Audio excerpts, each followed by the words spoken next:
श्री शिवाय नमस्तुभ्यम दोस्तों, जैसा कि आप सब जानते हो 29 जनवरी 2024 को साल की सबसे बड़ी चतुर्थी तिथि जिसे हम संकटा चौथ के नाम से भी जानते हैं। साथ ही हम इसे तिलकुट चौथ के नाम से भी जानते हैं और गणेश चतुर्थी के नाम से भी हम इसे जानते हैं। तो दोस्तों 29 जनवरी 2024 को पड़ने वाली चतुर्थी तिथि जो है सोमवार के दिन पड़ रही है। सोमवार का दिन जो होता है बहुत ही विशेष और खास होता है दोस्तों। सोमवार का दिन जो होता है भगवान शिव को अति प्रिय होता है दोस्तों। तो दोस्तों संकटा चतुर्थी का जो व्रत होता है माताओं बहनों को अवश्य रखना चाहिए, क्योंकि यह व्रत जो होता है संतान की वृद्धि के लिए, संतान की उन्नति तरक्की के लिए, साथ ही संतान की लंबी आयु के लिए व्रत रखा जाता है। इसके अलावा दोस्तों इस वीडियो में आपको संकटा चतुर्थी के दिन करने वाले कुछ विशेष उपाय बताए जाएंगे। यदि आप इन उपाय को करते हो तो आपकी जो भी मनोकामना होगी वो अतिशय पूर्ण होगी। इसके साथ ही आपको इसी वीडियो में 9 समीपत्र वाला उपाय बताएंगे जो बहुत ही अचूक उपाय है।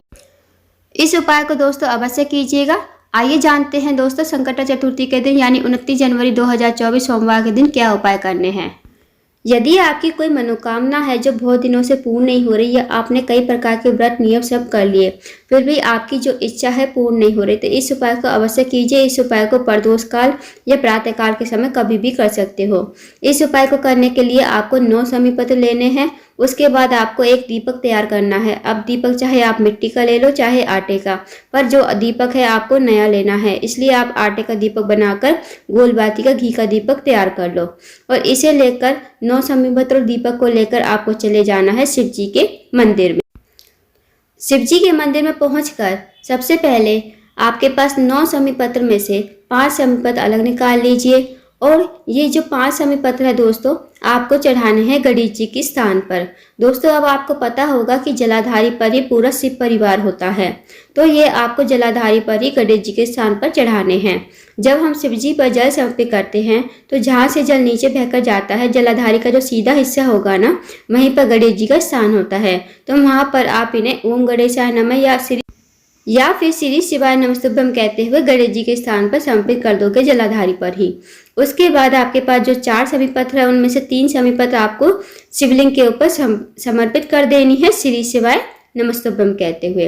दोस्तों अब आपके पास बची एक समीपत्र और एक दीपक, वो आपको लेकर आ जाना है शिव जी की मतलब शिव जी के चौखट पर नहीं, जहाँ मंदिर की चौखट होती है ना, वहां पर आपको लेकर आ जाना है। अब दोस्तों वहां पर आपको बैठना है, मतलब आपको बाहर की साइड नहीं बैठना, आपको मंदिर के अंदर ही रहना है, अंदर की तरफ ही बैठना है।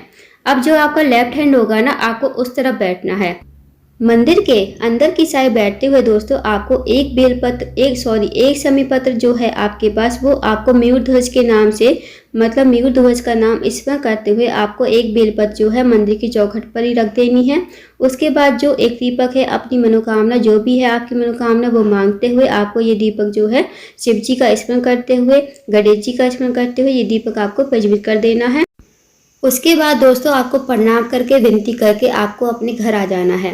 इस उपाय को करके देखिए दोस्तों, बहुत ही अचूक विशेष उपाय है। इस उपाय को करने से आपकी मनोकामना अतिशय पूर्ण हो जाएगी। साथ ही आपकी संतान के लिए व्रत रख रहे हो तो संतान की लंबी आयु होगी और साथ ही साथ संतान की उन्नति तरक्की होती चली जाएगी। इस उपाय को अवश्य करके देखिएगा, बहुत ही अचूक विशेष उपाय है। अब जानते हैं दोस्तों अगले उपाय के बारे में। ये वाला उपाय भी दोस्तों मनोकामना पूर्ति के लिए है। यदि आपकी कोई मनोकामना है पूर्ण नहीं हो रही तो इस उपाय को अवश्य कीजिए।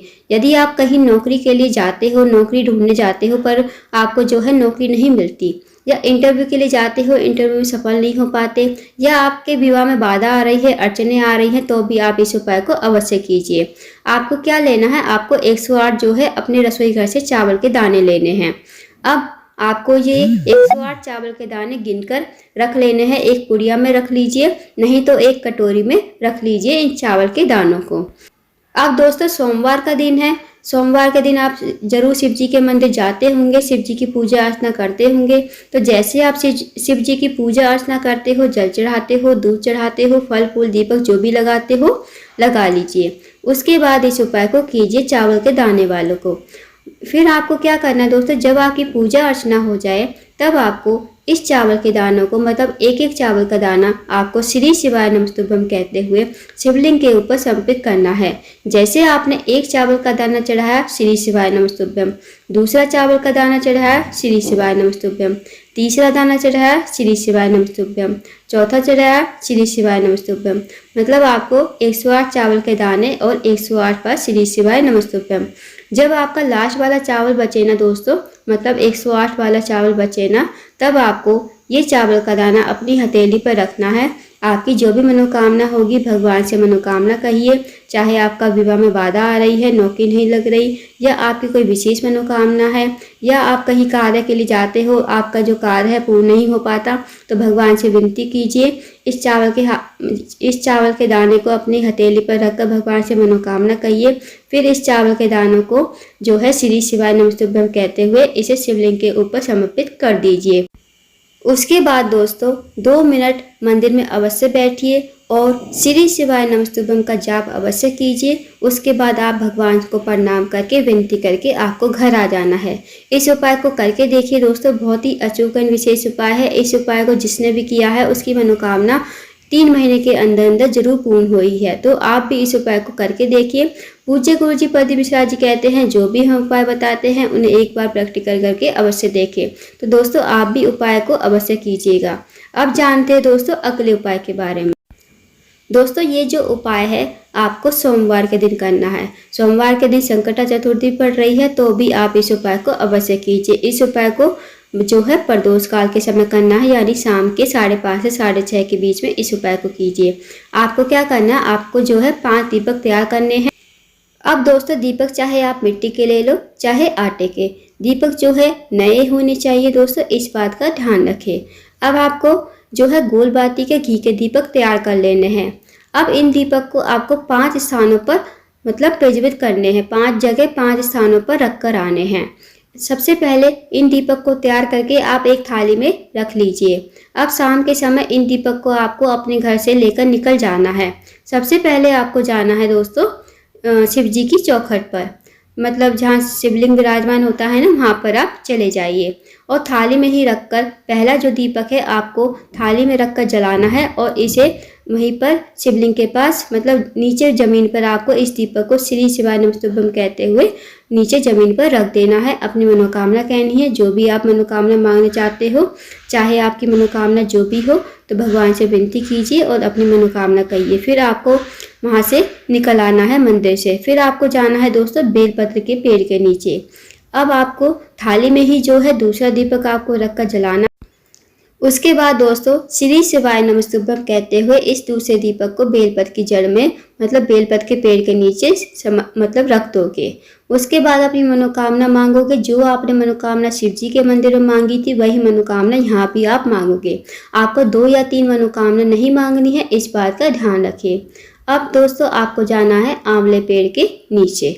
अब जो तीसरा दीपक है वो आपको थाली में ही रखकर जलाना है और भगवान श्री शिवाय नमस्तुभ्यम कहते हुए इसे पेड़ के नीचे रख देना है और आपको मनोकामना कहनी है जो आपने शिव जी के मंदिर में और बेलपत्र के पेड़ के नीचे कही है वही मनोकामना आपको यहाँ भी कहनी है।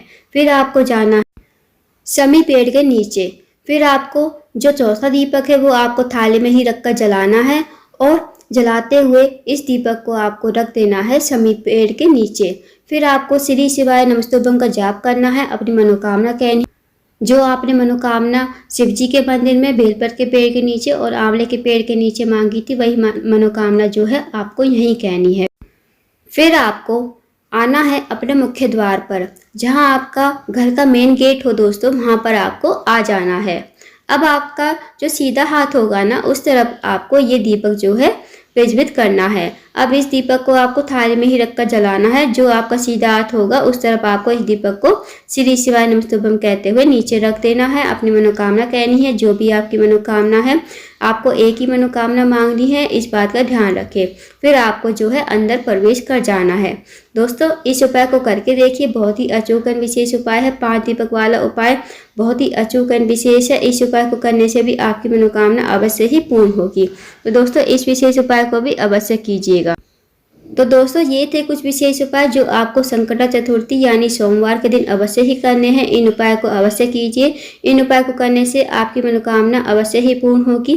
पूज्य गुरुजी पद मिश्रा जी कहते हैं जो भी हम उपाय बताते हैं उन्हें एक बार प्रैक्टिकल करके अवश्य देखें। तो आप भी एक बार उपाय जो है अवश्य कीजिए। अगर आपको जानकारी पसंद आई हो वीडियो को लाइक करें, शेयर करें, चैनल को जरूर सब्सक्राइब करें। कमेंट बॉक्स में श्री शिवाय नमस्तुभ्यम हर हर महादेव जरूर लिखें।